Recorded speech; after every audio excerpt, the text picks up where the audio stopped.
સ્કંદ પુરાણની કથાને આગળ વધારીએ. ભાગ 66. શાલિગ્રામ પૂજન, દ્વાદશાક્ષર મંત્ર તથા રામ નામનો મહિમા. ગાલવજી કહે છે, ગંડકી નદીમાં ભગવાન વિષ્ણુ શાલિગ્રામ રૂપે પ્રગટ થયા છે અને નર્મદા નદીમાં ભગવાન શિવ નર્મદેશ્વર રૂપે પ્રગટ થાય છે. આ બંને સ્વયં પ્રગટ છે, કૃત્રિમ નથી. શાલિગ્રામ શિલામાં વ્યાપ્ત ભગવાન વિષ્ણુ 24 પ્રકારે ઉપલબ્ધ થાય છે, પરંતુ ભગવાન સદાશિવ સદા એક હાથે જ નર્મદામાંથી પ્રગટ થાય છે. જ્યાં ગંડકીના જળમાં શાલિગ્રામ શિલા ઉપલબ્ધ થાય છે, ત્યાં સ્નાન અને જળપાન કરીને મનુષ્ય બ્રહ્મપદને પ્રાપ્ત થાય છે. ગંડકીમાંથી પ્રગટ થનારી શાલિગ્રામ શિલાનું પૂજન કરીને મનુષ્ય શુદ્ધાત્મા યોગેશ્વર થાય છે. ભગવાન વિષ્ણુ પૂજન, પઠન, ધ્યાન અને સ્મરણ કરવાથી સમસ્ત પાપોનો નાશ કરે છે. પછી શાલિગ્રામ શિલામાં તેમની પૂજા કરવામાં આવે છે. તો તેના મહત્વના વિશે કહેવું શું? કેમ કે શાલિગ્રામમાં સાક્ષાત શ્રીહરિ વિરાજમાન હોય છે. ચાતુર્માસમાં શાલિગ્રામ સ્વરૂપ ભગવાન વિષ્ણુને નૈવેદ્ય, ફળ અને જળ અર્પણ કરવું વિશેષ રૂપે શુભ હોય છે. ચાતુર્માસમાં શાલિગ્રામ શિલા સર્વને પવિત્ર કરે છે. જ્યાં શાલિગ્રામ સ્વરૂપ ભગવાન વિષ્ણુની પૂજા કરવામાં આવે છે, ત્યાં 5 કોસ સુધીની ભૂમિને તે પવિત્ર કરી દે છે. ત્યાં કોઈ અશુભ થતું નથી. જ્યાં લક્ષ્મીપતિ ભગવાન શાલિગ્રામનું પૂજન થાય છે, ત્યાં તે પૂજન જ સૌથી મોટું સૌભાગ્ય છે. તે જ મહાન તપ છે અને તે ઉત્તમ મોક્ષ છે. જ્યાં દક્ષિણાવર્ત શંખ લક્ષ્મીનારાયણ સ્વરૂપ શાલિગ્રામ શિલા, તુલસીનું વૃક્ષ કૃષ્ણસાર, મૃગ અને દ્વારિકાની શિલા ગોમતી ચક્ર હોય, ત્યાં લક્ષ્મી, વિજય અને વિષ્ણુ અને મુક્તિ આ ચારે ઉપસ્થિત હોય છે. ભગવાન લક્ષ્મીનારાયણની પૂજા કરનાર મનુષ્યને ભગવાન અતિ પુણ્ય પ્રદાન કરે છે, જેથી તે તત્કાળ મુક્ત થઈ જાય છે. ભગવાન વિષ્ણુનું ધ્યાન પાપનાશક છે. તુલસીની મંજરીઓથી પૂજાયેલા ભગવાન શાલિગ્રામ પુનર્જન્મ નાશ કરનાર છે. બધી રીતે યત્નપૂર્વક તે જગદીશ્વર વિષ્ણુનું સેવન કરવું જોઈએ. તેઓ સંપૂર્ણ સંસારમાં વ્યાપ્ત થઈને સ્થિત છે. એકવાર પાર્વતીજીએ શિવજીને કહ્યું કે, હે મહેશ્વર, આપના હાથમાં હંમેશા રુદ્રાક્ષની માળા રહે છે. હે દેવ, આપ કયા મંત્રના જપ કરો છો? આવી મારા મનમાં શંકા થયા કરે છે, કેમ કે આપ સર્વના સ્વામી છો. આપનાથી વધીને બીજો કોઈ નથી. હું જાણતી નથી કે છતાં આપ બહુ જ ભક્તિપૂર્વક કોઈ મંત્રનો જપ કરતા હોય એવું દેખાય છે. હે દેવેશ, આપનાથી પણ શ્રેષ્ઠ કોણ છે જેનું આપ સતત ચિંતન કર્યા કરો છો? ભગવાન શિવ બોલ્યા કે, હે પ્રિય, ભગવાન વિષ્ણુના સહસ્ત્ર નામોમાં જે સારભૂત નામ છે, હું તેના નિત્ય નિરંતર ચિંતન કરું છું. હું રામ નામ જપું છું અને આ માળા દ્વારા તેની ગણતરી કરું છું.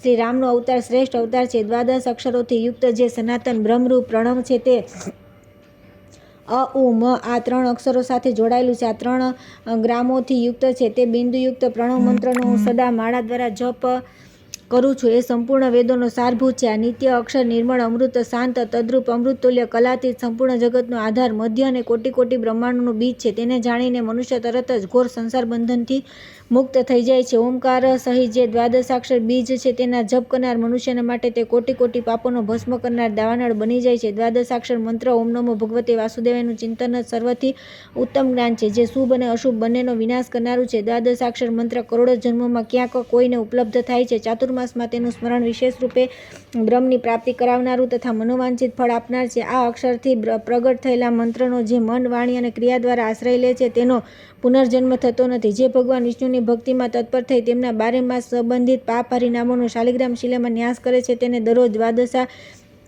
યજ્ઞનું ફળ પ્રાપ્ત થાય છે. દ્વાદશાક્ષર મંત્રના મહાત્મ્યનું હજારો જીવાઓથી પણ વર્ણન કરી શકાતું નથી. સંસારમાં તેનો જપ, ધ્યાન અને સ્તવન કરવાથી આ મહામંત્ર બધા મહિનાઓમાં પાપનાશક થાય છે, પરંતુ ચાતુર્માસમાં તો એનું મહાત્મ્ય વિશેષ રૂપે વધી જાય છે. આ મંત્રના ચિંતન માત્રથી મનુષ્યને ઈચ્છિત સિદ્ધિ પ્રાપ્ત થઈ જાય છે. તેના જપથી સનાતન મોક્ષ પ્રાપ્ત થાય છે. શાંતિપરાયણ જપ અને ધ્યાનથી મનુષ્યને અવશ્ય મોક્ષ પ્રાપ્ત થાય છે.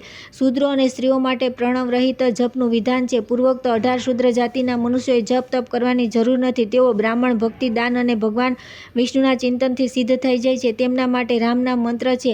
આજ તેમને કોટી મંત્રોથી વિશેષ ફળ આપનારો છે. રામ આ 2 અક્ષરના જપ સર્વ પાપોનો નાશક છે. મનુષ્ય ચાલતા, ઊભા, રહેતા અને સૂતા સૂતા પણ શ્રી રામનું કીર્તન કરવાથી આ લોકમાં સુખી થાય છે અને અંતમાં ભગવાન વિષ્ણુનો પાર્ષદ થાય છે. રામ આ 2 અક્ષરનો મંત્ર કોટિશત મંત્રોથી પણ શ્રેષ્ઠ છે. આ બધી શંકર જાતિઓનો પાપનાશક છે. ચાતુર્માસ પ્રાપ્ત થતા તો આ રામ મંત્ર અનંત ફળપ્રદ થાય છે. આ પૃથ્વી પર રામ નામથી ચઢ્યા તો કોઈ પાઠ નથી. જેઓ રામ નામનું શરણ લઈ ચૂક્યા છે, તેમને કદી યમલોકની યાતના ભોગવવી પડતી નથી. જે વિઘ્નકારક દોષ છે, બધા રામ નામનું ઉચ્ચારણ કરવા માત્રથી નષ્ટ થઈ જાય છે. જે પરમાત્મા સમસ્ત સ્થાવર જંગમ પ્રાણીઓમાં અંતર્યામી આત્મરૂપે રમી રહ્યો છે, તેને રામ કહે છે. રામ આ મંત્ર રાજ ભય તથા વ્યાધિઓનો નાશ કરનાર છે. આ યુદ્ધમાં વિજય આપનારો તથા સમસ્ત કાર્યો તથા મનોરથોને સિદ્ધ કરનાર છે. રામ નામને સંપૂર્ણ તીર્થોનું ફળ કહેવામાં આવ્યું છે. તે બ્રાહ્મણોને પણ મનવાંછિત ફળ આપનારો છે. રામચંદ્ર, રામ રામ વગેરે રૂપે ઉચ્ચારણ કરવામાં આવતો આ 2 અક્ષરનો મંત્ર રાજ ભૂતલ પર સર્વ કાર્યોને સિદ્ધ કરનાર છે. દેવતાઓ પણ રામ નામના ગુણગાન ગાય છે. તેથી હે પાર્વતી, તમે પણ સદા રામ નામના જપ કરો. જે રામ નામના જપ કરે છે તે સર્વ પાપોથી મુક્ત થઈ જાય છે. રામ નામથી સહસ્ત્ર નામોનું પુણ્ય ફળ મળે છે. ખાસ કરીને ચાતુર્માસમાં તેનું પુણ્ય 10 ગણું વધી જાય છે. રામ નામનું ઉચ્ચારણ કરવાથી હીન જાતિમાં ઉત્પન્ન થયેલા લોકોના મહાન પાપો પણ ભસ્મ થઈ જાય છે. આ ભગવાન શ્રી રામ સંપૂર્ણ જગતને પોતાના તેજથી વ્યાપ્ત કરીને સ્થિત છે અને બધા મનુષ્યોમાં અંતરાત્મા રૂપે રહીને તેમના સંચિત સ્થૂળ અને સૂક્ષ્મ પાપોને ક્ષણવારમાં ભસ્મ કરી તેમને પવિત્ર કરી દે છે. ત્યાર પછી આવે છે ભગવાન શિવનું નર્મદેશ્વર શિવલિંગ રૂપ થવું તથા ગાલવ શુદ્ર સંવાદનો ઉપસંહાર. મહાદેવજી કહે છે કે હે પાર્વતી, દ્વિજોના માટે ઓમકાર સહિત દ્વાદશાક્ષર મંત્રનું વિધાન છે તથા સ્ત્રીઓ અને શૂદ્રોના માટે ઓમકાર રહિત નમસ્કાર પૂર્વક નમો ભગવતે વાસુદેવાય દ્વાદશાક્ષર મંત્રનો જપ કરવાનું વિધાન છે. શંકર જાતિઓ માટે રામ નામનો ષડક્ષર મંત્ર ઓમ રામાય નમ છે તે પણ પ્રણવથી રહિત જ હોવો જોઈએ એવું પુરાણો અને સ્મૃતિઓનું વિધાન છે. આ જ ક્રમ બધામાં વર્ણો માટે છે અને શંકર જાતિ માટે પણ આવો જ ક્રમ છે. પાર્વતી, પ્રણવ જપમાં તમારો અધિકાર નથી, તેથી તમારે હંમેશા નમો ભગવતે વાસુદેવાય આ જ મંત્રના જપ કરવા જોઈએ. આ પ્રણવ સર્વ દેવતાઓને આદિ કહેવાયો છે. બ્રહ્મા, વિષ્ણુ અને શિવ બધા પોતાની પ્રિય પત્નીઓની સાથે પ્રણવમાં નિવાસ કરે છે. બધા પ્રાણી અને સમસ્ત તીર્થ તેમાં વિભાગપૂર્વક સ્થિત છે. પ્રણવ સર્વ તીર્થમય તથા કેવલ્ય બ્રહ્મમય છે. શુભાનને જ્યારે તમે ચાતુર્માસમાં ભગવાન વિષ્ણુની પ્રસન્નતા માટે તપ કરશો ત્યારે પ્રણવ સહિત દ્વાદશાક્ષરનો જપ કરવાને યોગ્ય બનશો. જ્યારે તપની વૃદ્ધિ થાય છે ત્યારે ભગવાન વિષ્ણુની ભક્તિ થાય છે. દરરોજ ભગવાન વિષ્ણુનું સ્મરણ કરવું જોઈએ. એનાથી જીભ પવિત્ર થાય છે. જેમ દીવો પ્રગટવાથી ગાઢ અંધકારનો નાશ થઈ જાય છે તે જ પ્રમાણે ભગવાન વિષ્ણુની કથા સાંભળવાથી બધા પાપ નષ્ટ થઈ જાય છે. તેથી હે પાર્વતી, તમે ભગવાન વિષ્ણુના શયનકાળમાં દ્વાદશાક્ષર મંત્રરાજના વિશુદ્ધ ચિત્તે જપ કરો. તે જ ભગવાન સંતુષ્ટ થઈને તમને દ્વાદશાક્ષર સહિત અખંડ બ્રહ્મ સ્વરૂપનું ઉત્તમ જ્ઞાન પ્રદાન કરશે. તમે બ્રહ્માજીના કોટી કલ્પો સુધી દ્વાદશાક્ષર મંત્રના જપ કર્યા કરો. જે પ્રણવ સહિત મંત્રરાજનું ધ્યાન કરે છે તેનો કદી નાશ થતો નથી. મહાદેવજીના આ પ્રમાણે કહેવાથી પાર્વતીજી ચાતુર્માસમાં હિમાલયના શિખર પર તપસ્યા કરવા ગયા. તેઓ 3 વર્ષો વસ્ત્રો પહેરીને બ્રહ્મચર્ય વ્રતના પાલન સાથે પ્રાતઃ, મધ્યાહન અને સાયં ત્રણેય સમય ભગવાન શ્રીહરિ સ્વરૂપનું ધ્યાન કરવા લાગ્યા. સાથે તેમની સખીઓ પણ હતી. વિશાળ નેત્રોવાળા પાર્વતીએ પોતાના પિતા હિમાલયના મનોહર શિખર પર ક્ષમા વગેરે ગુણોથી સુશોભિત થઈને તપસ્યા કરી. પાર્વતીજી તપસ્યામાં સંલગ્ન થઈ જતા ભગવાન શંકર પૃથ્વી પર ચારે બાજુ વિચરવા લાગ્યા.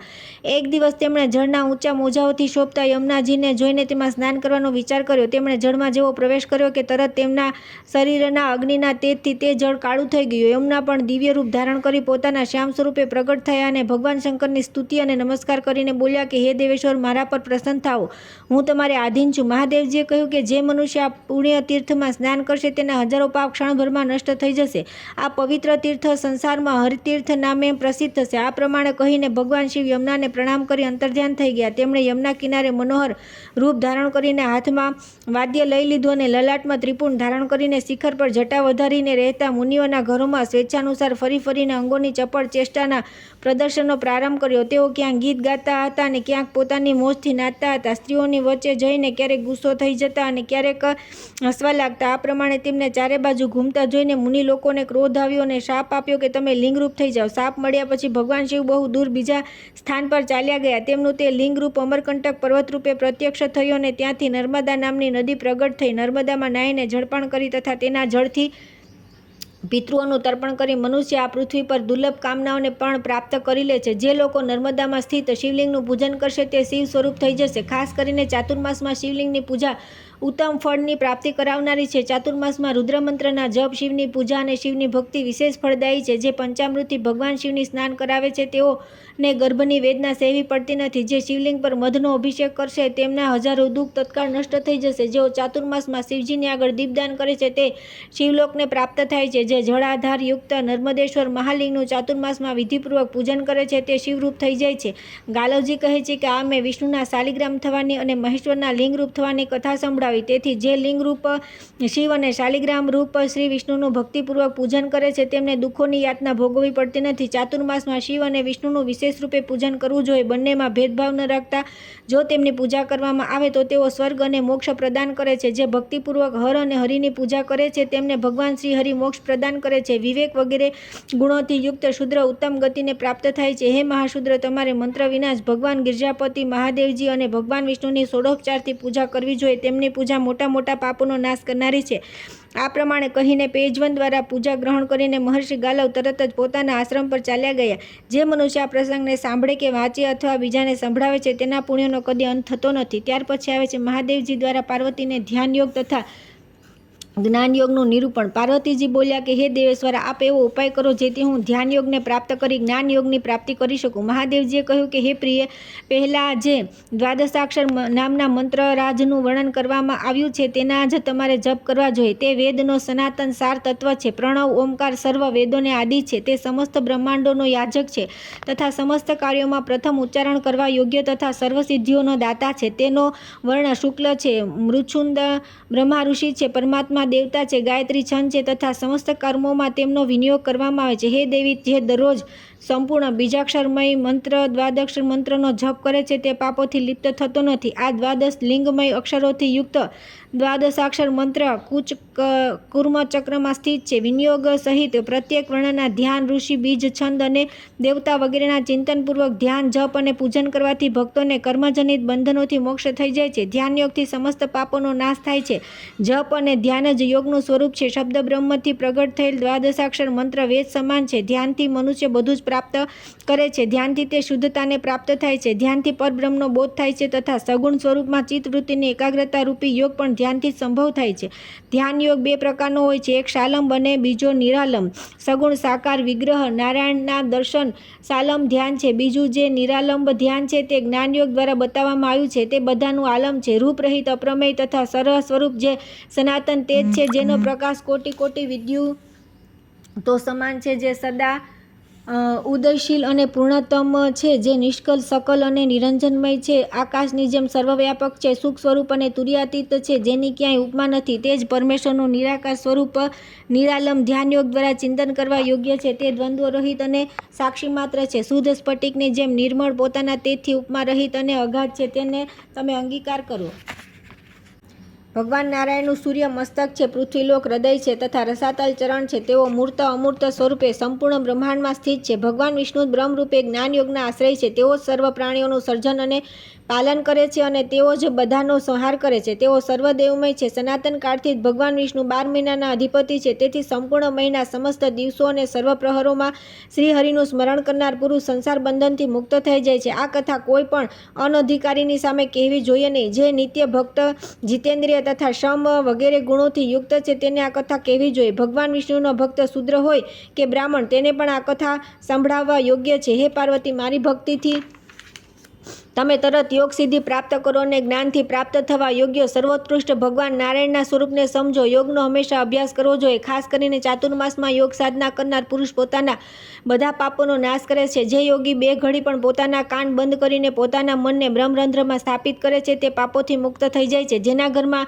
એક પણ યોગી પુરુષ 1 ગ્રાસનું અન્નનું ભોજન કરી લે છે તે પોતાના સહિત 3 પેઢીઓનો અવશ્ય ઉદ્ધાર કરી દે છે. જો બ્રાહ્મણ યોગી તો હોય તો તે દર્શનથી પણ અવશ્ય સર્વ પ્રાણીઓની પાપ રાશિનો સંહાર કરી દે છે. જો બ્રહ્મપરાયણ ઉત્તમ કર્મોવાળા શ્રેષ્ઠ શુદ્ર યોગનો અભ્યાસ કરે છે, સદગુરુમાં ભક્તિ રાખે છે અને નિયમિત આહારપૂર્વક જે યોગી પરબ્રહ્મની સમાધિમાં સ્થિત થાય છે તે ભગવાન વિષ્ણુનું સાયુજ્ય પ્રાપ્ત કરે છે. ભગવાન શ્રીહરિની પ્રીતિથી મનુષ્ય તેમના સ્વરૂપમાં લીન થઈ જાય છે. હે પાર્વતી, આ યોગ જ્ઞાનની સિદ્ધિ પ્રદાન કરનારો છે. સનકાદી આચાર્યો તથા મુક્તિની ઈચ્છાવાળા દેવેશ્વરોએ પણ આ યોગનું સેવન કર્યું છે. સર્વપ્રથમ યોગીઓને જે સદા જ્ઞાન સંપત્તિ હોય છે તે જ્ઞાન સંપત્તિ ગૃહિત થઈને મનુષ્ય યોગી થાય છે. ત્યાર પછી યોગીની આગળ અણિમા વગેરે સિદ્ધિઓ ઉપસ્થિત થાય છે, પરંતુ શ્રેષ્ઠ યોગીનું મન તેમાં આસક્ત થતું નથી. યોગ દ્વારા સંપૂર્ણ દાન અને યજ્ઞનું ફળ પ્રાપ્ત થાય છે. યોગથી સંપૂર્ણ કામનાઓની પ્રાપ્તિ થાય છે.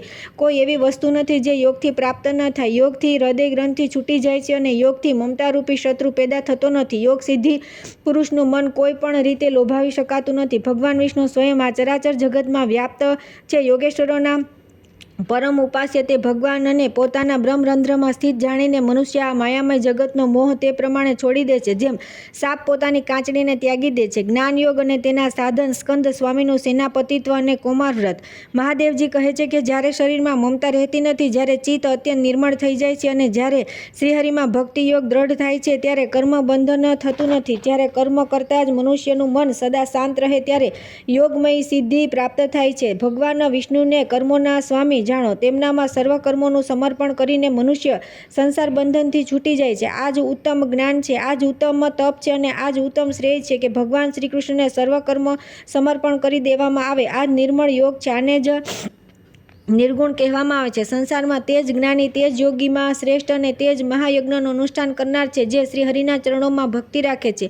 નિરંજન ભગવાન વિષ્ણુને જાણી લીધા બાદ જેણે મનોમય, કર્મમય અને વાણીમય દંડને ધારણ કર્યો છે, અર્થાત આ ત્રણેય વશમાં કરી લીધા છે, તે જ ત્રિદંડી જાણવા યોગ્ય છે. અજ્ઞાની સદા બંધનાત્મક કર્મો દ્વારા બંધાય છે. દ્વિજોને શ્રુતિઓ અને સ્મૃતિઓના ચિંતનથી મનની મોક્ષનો માર્ગ પ્રાપ્ત થાય છે. આ મોક્ષ જાણે એક નગર છે જેના 4 દરવાજા છે. તે દરવાજા પર શમ વગેરે 4 દ્વારપાલ સદા વિદ્યમાન રહે છે. તે જ મોક્ષનગરમાં પ્રવેશ કરાવનાર છે. તેથી મનુષ્ય પ્રથમ આ ચારેયનું સેવન કરવું જોઈએ. તેમના નામ આ પ્રમાણે છે: શમ, સદવિચાર, સંતોષ અને સાધુસંગ.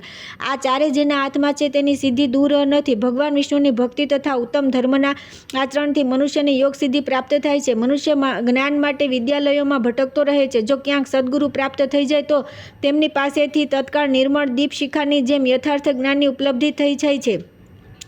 રાગ અને દ્વેષ છોડીને જે ક્રોધ અને લોભ રહિત થઈ ગયો છે, જેની સર્વત્ર સમાન દ્રષ્ટિ છે, તે વિષ્ણુ ભક્તના દર્શન કરે છે, જેના હૃદયમાં પ્રાણી માત્ર માટે દયાનો ભાવ સ્થિર છે તથા જે શૌચ અને સદાચારથી યુક્ત છે, તે યોગી કદી દુઃખી પામતો નથી. જે માયા વગેરે આવરણોથી રહિત તથા મિથ્યા વસ્તુથી વિરક્ત છે અને કુસંગથી દૂર રહે છે, તે યોગ સિદ્ધ પુરુષ છે. બુદ્ધિ 2 પ્રકારની હોય છે, એક ત્યાજ્ય અને બીજી ગાહ્ય. સાંસાર વિષયક બુદ્ધિ ત્યાજવા યોગ્ય છે અને પરબ્રહ્મના ચિંતનમાં લાગનારી કલ્યાણમયી બુદ્ધિ ગ્રાહ્ય છે.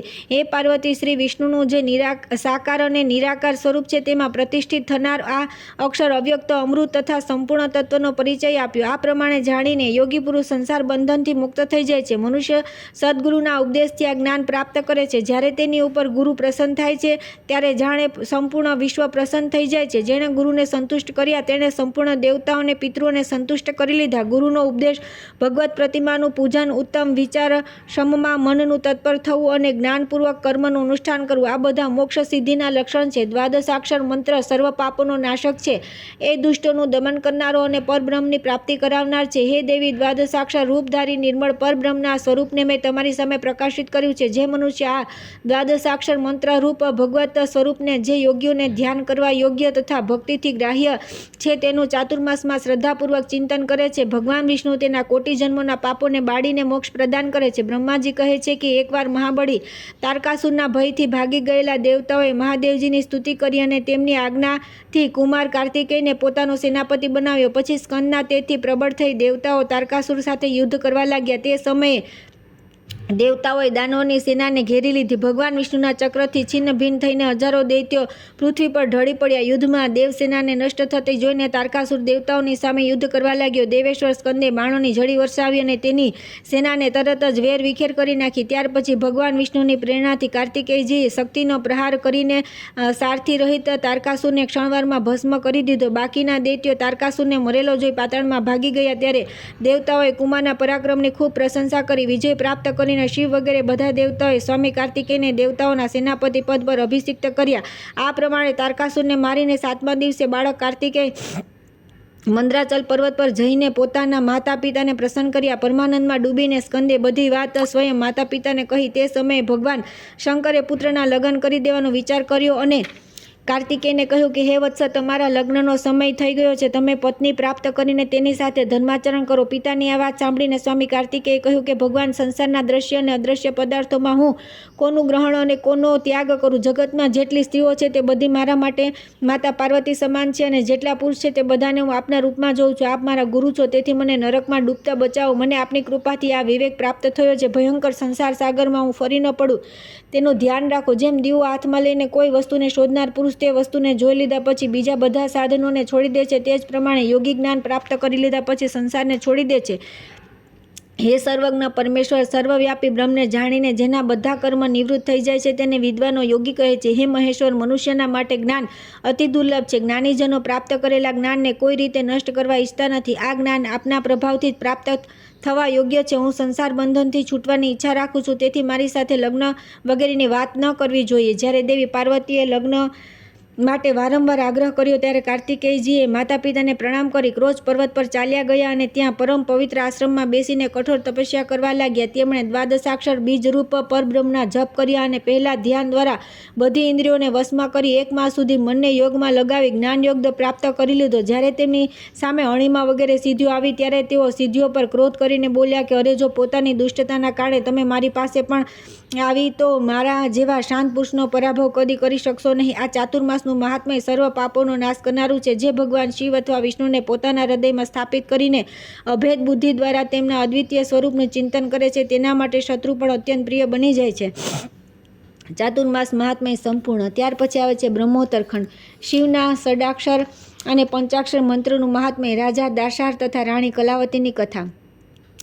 જ્યોતિ માત્ર જેમનું સ્વરૂપ છે, નિર્મળ જ્ઞાન જેમનું નેત્ર છે, જે લિંગ સ્વરૂપ બ્રહ્મ છે, તે પરમ શાંત કલ્યાણમય ભગવાન શિવને નમસ્કાર છે. ઋષિ બોલ્યા કે હે સૂર્ય, તમે સંક્ષેપમાં ભગવાન વિષ્ણુના ઉત્તમ મહાત્મ્યનું વર્ણન કર્યું જે સમસ્ત પાપોનું અપહરણ કરનારું અને પરમ પવિત્ર છે. અમે પણ તેને ધ્યાનપૂર્વક સાંભળ્યું છે. હવે અમે લોકો ત્રિપુર વિનાશક શિવજીના મહાત્મ્ય અને તેમના મંત્રોના મહિમાને સાંભળવા ઈચ્છે છે. સૂર્યે કહ્યું કે મુનિઓ, મરણધર્મમાં મનુષ્યને માટે આટલું સૌથી શ્રેષ્ઠ અને સનાતન શ્રેય છે કે ભગવાન મહેશ્વરની કથામાં ભક્તિભાવનો સહજ ઉદય થાય. બધા પુણ્યો શ્રેયના બધા સાધનો અને સમસ્ત યજ્ઞોમાં જપ યજ્ઞોનો સર્વોત્તમ માનવામાં આવ્યો છે. જેમ બધા દેવતાઓમાં ત્રિપુરારી ભગવાન શંકર શ્રેષ્ઠ છે તે જ પ્રમાણે બધા મંત્રોમાં શિવનો ષડાક્ષર મંત્ર શ્રેષ્ઠ છે. તેને પ્રણવ રહિત હોય તો પંચાક્ષર મંત્ર પણ કહે છે. તે જપ કરનાર પુરુષને મોક્ષપ્રદ છે. સિદ્ધિની ઈચ્છા રાખનાર બધા શ્રેષ્ઠ મુનિ આ મંત્રનું સારી રીતે સેવન કરે છે. શિવજીના શુભ પંચાક્ષર મંત્રમાં સર્વજ્ઞ પરિપૂર્ણ સચ્ચિદાનંદ સ્વરૂપ ભગવાન શિવ સદા રમતા રહે છે. આ મંત્રરાજ બધા ઉપનિષદોના આત્મા છે. આ મંત્રના જપથી બધા મુનિઓ નિરામય પરબ્રહ્મનો સાક્ષાત્કાર કર્યો છે. નમઃ શિવાય મંત્રમાં નમો પદાર્થના અર્થરૂપી નમસ્કાર દ્વારા જીવ ભાવ પરમાત્મા શિવમાં મળીને તદ્રુપ થઈ જાય છે. તેથી તે મંત્ર સાક્ષાત પરબ્રહ્મ સ્વરૂપ છે. સંસાર બંધનથી બંધાયેલા દેહધારીઓની હિતની કામનાથી સ્વયં ભગવાન શિવજીએ ઓમ નમઃ શિવાય આ આદિ મંત્રનું પ્રતિપાદન કર્યું છે. જેના હૃદયમાં ઓમ નમઃ શિવાયનો મંત્ર વસે છે તેના માટે અનેક મંત્ર, તીર્થ, તપ અને યજ્ઞોની શી જરૂર છે. દેહધારી મનુષ્ય ત્યાં સુધી દુઃખથી ઓતપ્રોત આ ભયંકર સંસારમાં ભટકે છે જ્યાં સુધી કે તેઓ એકવાર પણ આ ષડાક્ષર મંત્રનું ઉચ્ચારણ કરતા નથી. આ ષડાક્ષર મંત્ર સંપૂર્ણ જ્ઞાનનો નિધિ છે.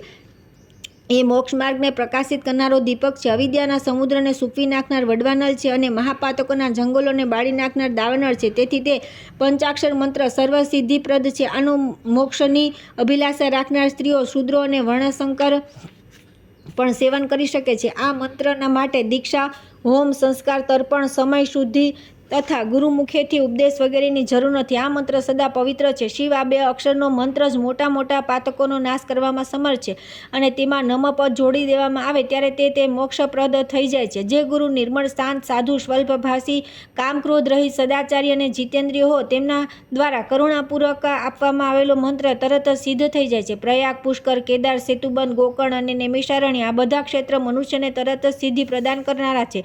મથુરાપુરીમાં દાર્શાન નામે પ્રસિદ્ધ એક રાજા થઈ ગયા જેઓ યદુકુળમાં શ્રેષ્ઠ, બુદ્ધિમાન, અત્યંત ઉત્સાહી અને મહાન બળવાન હતા.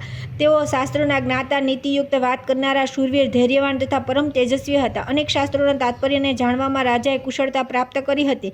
તેઓ ઉદાર, રૂપવાન, તરુણ તથા શુભ લક્ષણોથી સુશોભિત હતા. તેમણે કાશીરાજની પુત્રી કલાવતી સાથે લગ્ન કર્યા હતા. લગ્ન કરીને ઘેર આવ્યા પછી પલંગ પર બેઠેલી તે સ્ત્રીને રાજાએ પોતાની પાસે બોલાવી. પતિના બોલાવા છતાં તે તેમની પાસે ન આવે ત્યારે રાજા બળપૂર્વક તેને પોતાની શૈયા પર લઈ આવવા માટે ઉઠ્યા. આ જોઈને રાણીએ કહ્યું કે મહારાજ, હું કારણનું જ્ઞાન ધરાવનાર તથા વ્રતમાં તત્પર છું. મારો સ્પર્શ કરશો નહીં. તમે તો ધર્મ અધર્મને જાણો છો તેથી મારા પર બળ પ્રયોગ કરશો નહીં. પતિ પત્નીમાં પ્રેમપૂર્વક જે સમાગમ થાય છે તે જ એકબીજાની પ્રસન્નતાને વધારનારું છે. બળપૂર્વક સ્ત્રી સાથે સંભોગ કરવામાં પુરુષોને શું પ્રસન્નતા થાય છે અને કયું સુખ મળે છે. જે પ્રેમ ન કરતી હોય, રોગી હોય, ગર્ભવતી અથવા કોઈ વ્રતનું પાલન કરનારી હોય, રજસ્વલા હોય અને રતિસુખની ઈચ્છા ન રાખતી હોય એવી સ્ત્રીની સાથે પુરુષે બળપૂર્વક સમાગમની ઈચ્છા ન રાખવી જોઈએ. રાણીના પ્રમાણે કહેવા છતાં પણ રાજા દાર્શાહે તેની વાત ન માની. રાણીનું શરીર તપાવેલા લોઢા જેવું તપ્ત રહ્યું હતું. તેનો સ્પર્શ કરતાં જ રાજાનું અંગે અંગ બળવા લાગ્યું. તેમણે ભયથી વિવળ થઈને પોતાના શરીરને તપાવનારી રાણીને છોડી દીધી. રાજા બોલ્યા કે હે પ્રિયા, આ તો મહાન આશ્ચર્યની વાત છે. કુમળા પાંદડા જેવું તમારું આ કોમળ શરીર અગ્નિ જેવું તપ્ત કઈ રીતે થઈ ગયું?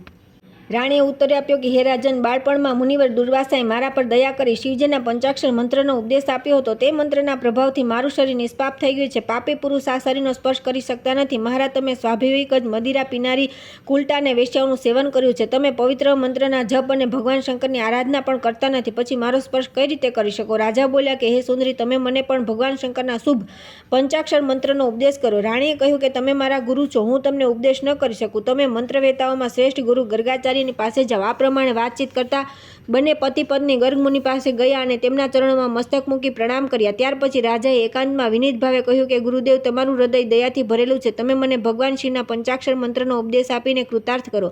રાજાએ આ પ્રમાણે પ્રાર્થના કરવાથી વિપ્રવર ગર્ગાચાર્ય બંને દંપતીને યમુનાજીના મહાપુણ્યમય તટ પર લઈ ગયા. ત્યાં ગુરુજી એક પવિત્ર વૃક્ષના મૂળ ભાગમાં બેસી ગયા. રાજાએ ઉપવાસ કરીને તે પુણ્યતીર્થના નિર્મળ જળમાં સ્નાન કર્યું. ત્યારે ગુરુજીએ રાજાને પૂર્વાભિમુખ બેસાડીને ભગવાન શિવના ચરણોવિંદોમાં નમસ્કાર કર્યા અને રાજાના મસ્તક પર હાથ મૂકી તેમને શિવ સ્વરૂપ પંચાક્ષર મંત્રનો ઉપદેશ આપ્યો. તે મંત્રને ધારણ કરતા જ ગુરુજીના હાથનો સ્પર્શ થવાથી રાજા દારશાહના શરીરમાં કરોડો પાપ કાગડા રૂપ ધારણ કરીને બહાર નીકળી ગયા. ત્યારે ગુરુ ગર્ગાચાર્યએ કહ્યું કે હે રાજન, ભગવાન શિવનો પંચાક્ષર મંત્ર જ્યારે તમારા હૃદયમાં પહોંચ્યો ત્યારે તમારા કરોડો પાપ કાગડાના રૂપમાં બહાર નીકળી ગયા છે. હજારો કોટી જન્મોની જે પાપ રાશિ સંચિત કરેલી છે તે શિવજીના પંચાક્ષર મંત્રને ધારણ કરતા ક્ષણભરમાં ભસ્મ થઈ જાય છે.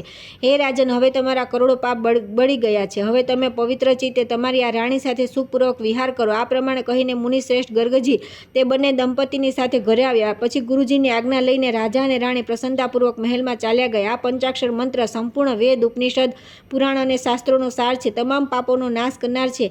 આ પ્રમાણે મેં પંચાક્ષર મંત્રનો પ્રભાવ કહ્યો છે.